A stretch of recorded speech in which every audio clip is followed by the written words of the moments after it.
हाँ जी भैया, और सब ठीक है। मैं उदित तिवारी। आज आपसे एक सवाल पूछूं।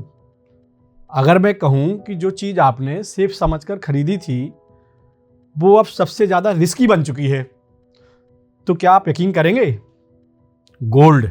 जी हाँ, वही गोल्ड जो सदियों से इस देश में शुभ माना जाता है, जो हर शादी में, हर त्योहार में, हर मुश्किल वक्त में आपका सबसे पक्का साथी रहा है। आज उसी गोल्ड को लेकर दुनिया के सबसे बड़े एक्सपर्ट कह रहे हैं कि भैया अब जरा सोच समझकर चलो। और ये कोई सिर्फ रूटीन उतार चढ़ाव की बात नहीं है। 3 अप्रैल यानी आज गुरुवार है और गोल्ड सिल्वर के अगर हम रेट देखें तो MCX पर गोल्ड एक ही दिन में 6,600 रुपये से ज़्यादा टूट गया है और सिल्वर इसने तो हद ही कर दी, 19,000 रुपये से ज़्यादा की गिरावट एक दिन में। सोचिए, अगर आपके घर में 10 तोला सोना रखा है और आप कल सुबह सो के उठे और देखा कि रात भर में करीब 6 से 7,000 रुपये हवा में गए। चांदी के भाव तो ऐसे गिरे जैसे किसी ने पहाड़ से पत्थर धकेल दिया हो।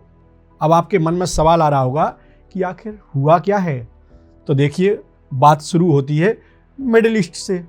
ईरान और इजराइल के बीच जो जंग चल रही है उसने पूरी दुनिया के बाजारों को हिलाकर रख दिया है। और यहाँ एक बड़ा ट्विस्ट है जो आपको समझना चाहिए। जब भी दुनिया में कोई बड़ा संकट आता है तो जो ट्रेडिशनल फॉर्म रही है कि सोने की कीमतें चढ़ती हैं। अब आप कहेंगे क्यों?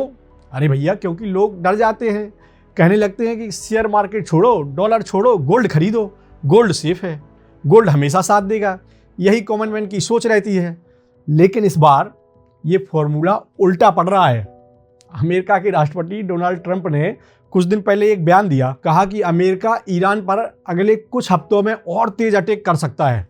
बस इतना सुनते ही मार्केट में एक अजीब हलचल हुई।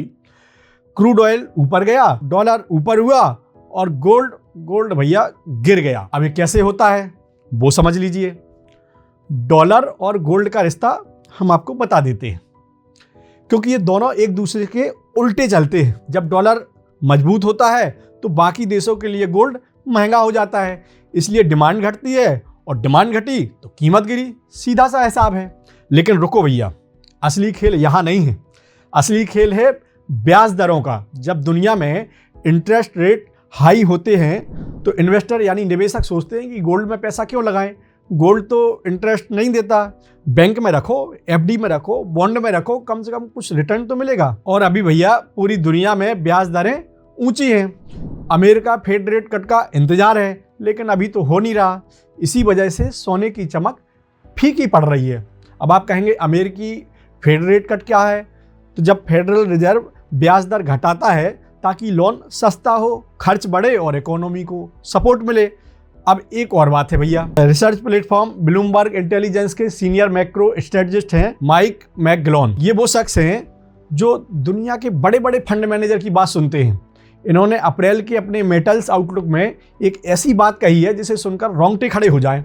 उन्होंने कहा कि जनवरी 2026 में गोल्ड करीब 5594 प्रति डॉलर ऑन्स तक गया था और हो सकता है कि यही लेवल आने वाले कई सालों के लिए सबसे बड़ा टॉप साबित हो सकता है। रुकिए, इसे एक बार और सुनिए।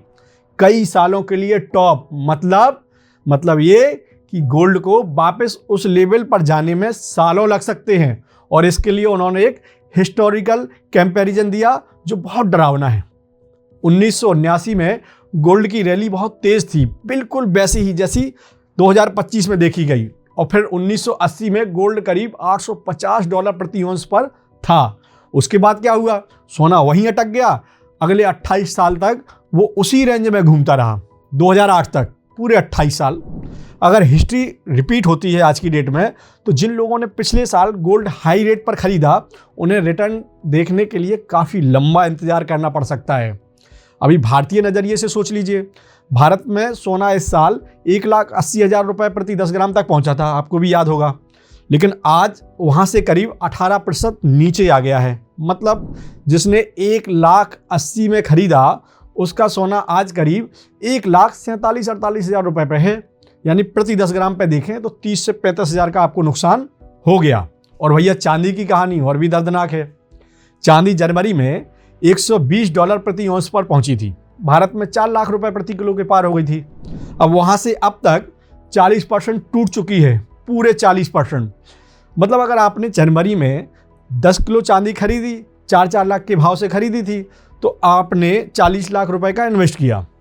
आज उसकी वैल्यू 24 लाख है, मतलब पूरे 16 लाख रुपए गायब। 16 लाख का आपको चपत नुकसान हो गया। अब यहाँ एक और ज़रूरी बात है जो मैकग्लोन ने कही। उन्होंने कहा कि गोल्ड की कीमत अब बहुत ज़्यादा ऊपर नीचे हो रही है, इतनी कि ये S&P 500 से दोगुनी से भी ज़्यादा हो चुकी है और ये लेवल 2006 के बाद सबसे हाई है। अब आप कहेंगे S&P 500 क्या होता है? ये अमेरिका की 500 बड़ी कंपनियों का एक इंडेक्स होता है जिससे शेयर मार्केट की हलचल समझी जाती है। कह लीजिए अमेरिका के बड़े शेयर मार्केट का एक थर्मामीटर है। अब जो स्ट्रेटजिस्ट हैं माइक मैकग्लोन, उनके बयान का मतलब क्या है वो हम आसान भाषा में आपको बता देते हैं। मतलब ये है कि जो निवेश आप सेफ समझकर करते थे वो अब शेयर मार्केट से भी ज़्यादा उछल कूद कर रहा है। सेफ ठिकाना अब रिस्की एसेट बन गया है। जैसे आपने सोचा था कि पत्थर की नींव पर घर बनाऊंगा और बाद में पता चला कि वो पत्थर ही हिल रहा है, तो फिर आगे क्या होगा? तो मैकग्लोन ने साफ कहा है कि अब सब कुछ इस बात पर निर्भर करेगा कि ईरान युद्ध किस दिशा में जाता है। और 2 सिनेरियो हैं इसके।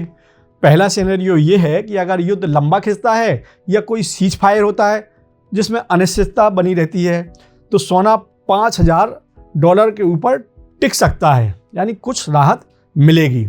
दूसरा सिनेरियो ये है कि अगर ईरान पीछे हटता है और स्ट्रेट ऑफ हॉर्मुज खुला रहता है, तेल सप्लाई नॉर्मल रहती है, तो सोना सीधा $4000 तक आ सकता है, यानी भारतीय बाजार में मतलब खलबली, बड़ी गिरावट। अब एक डोमेस्टिक एक्सपर्ट की बात सुनिए। एनरिच मनी के CEO पॉन मूडी ने कहा है कि MCX पर सोने को 1,52,000 से ऊपर जाना जरूरी है, तभी मोमेंटम बनेगा। अगर 1,50,000 का सपोर्ट टूटा तो 1,46,000-48,000 तक गिरावट आ सकती है। मतलब साफ है, अभी बाजार कंफ्यूज है, ऊपर जाने की ताकत नहीं है और नीचे जाने का डर है। तो आखिर में मैं आपसे एक सवाल पूछता हूँ, क्या आपने भी पिछले 1-2 साल में सोना या चांदी खरीदी है? क्या आपने भी सोचा था कि ये सेफ इन्वेस्टमेंट है? तो भैया आपके पास अब 2 रास्ते हैं। पहला रास्ता घबरा कर बेच दो, लेकिन ध्यान रहे जब सब घबरा कर बेचते हैं तो कीमतें और गिरती हैं, ये ध्यान रखना। अब दूसरा रास्ता, समझदारी से सोचो। सोना लॉन्ग टर्म में हमेशा वैल्यू स्टोर रहा है, लेकिन अगर आप शॉर्ट टर्म गेन के लिए खरीदे थे तो शायद अब स्ट्रेटजी बदलने का वक्त यही है। और सबसे ज़रूरी बात जो मैं कहना चाहता हूँ, निवेश कोई भी हो, चाहे सोना हो, शेयर हो, ज़मीन हो, कोई भी हो, कभी भी सिर्फ एक जगह मत लगाओ। डाइवर्सिफिकेशन सिर्फ एक फाइनेंस का शब्द नहीं है, ये ज़िंदगी का सबक है। क्योंकि इतिहास गवाह है, जो चीज़ आज सबसे सुरक्षित लगती है कल वही सबसे बड़ा झटका दे सकती है। और हाँ, सोना अभी भी चमक रहा है, लेकिन आंखें बंद करके उस चमक में कूदना अब उतनी समझदारी नहीं रही। आपको वीडियो कैसा लगा बताइएगा ज़रूर। और ये चैनल आपके लिए बना है ऐसे ही सरल और देसी अंदाज में मार्केट से लेकर देश दुनिया की खबरें बताने और समझाने के लिए। तो भैया इस चैनल को सब्सक्राइब कीजिए, नोटिफिकेशन बेल दबा दीजिए। धन्यवाद।